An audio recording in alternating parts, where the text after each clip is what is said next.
Hurricane Sally wrecked hundreds of pleasure boats and yachts along the Gulf Coast. And we've got some answers to the questions boat owners are asking. What will insurance cover? One of the biggest casualties? Yeah, from Hurricane Sally. You see it there. A lot of the boats here, hundreds of them. Sally's wind and surge hurled them against each other, even slammed many of them into homes. Others simply could not stand up to the winds and waves and went down to the bottom of some bayous and some marinas as well. Of course, Sally's winds and storm surge also wrecked hundreds of homes along the Gulf Coast as well. Homeowners are scrambling now to file insurance claims and get insurance adjusters out there to assess their property damage so they can move forward with their lives. Let's talk about this and bring in Mark Friedlander. He's the Director of Corporate Communications for the Insurance Information Institute. Thanks for joining us this morning. Let's start with those pictures of those boats. I saw them firsthand. They were everywhere, some in swimming pools, some on dry land, some on roads as well.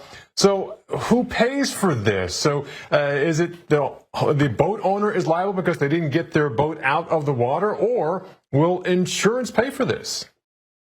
Well, the good news is if you have boat insurance, you are covered for both wind and water damage. However, we strongly recommend, as you talked about with Beta a few minutes ago, take your boat out of water before the storm comes your way. You don't want to have to worry about filing an insurance claim after the storm. So let's talk about property, homes as well. Now, homeowners insurance, it definitely covers the wind damage with a hurricane or tropical storm, but you actually need a flood policy for storm surge damage. So what happens if my home has both types? Well, the good news is you're well protected if you have both windstorm coverage and flood coverage. And we see a lot of residents in the coastal areas have flood insurance, which is great. But if you move a little further inland, we've seen take-up rates as low as just 1%. So virtually nobody outside of the coastal zones has flood coverage, and that's a real concern. Well, let's talk about a lot of trees coming down here. So what happens if a tree falls on my house? And also what happens if that tree is my neighbor's tree, but it's falling on my house? Who pays? It doesn't matter. The windstorm coverage covers both trees that are in your yard and trees that may come from the neighbor's yard. So you are well protected from tree damage.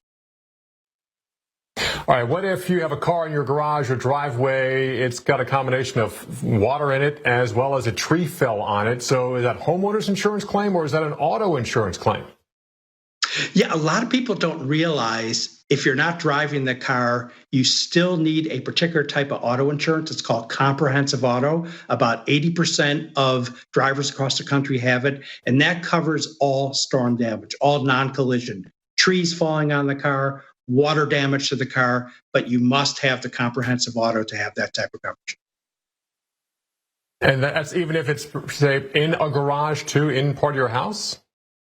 Exactly. Say if the house collapses on the car is destroyed, it's not your homeowner's insurance, it's your comprehensive auto that covers that loss.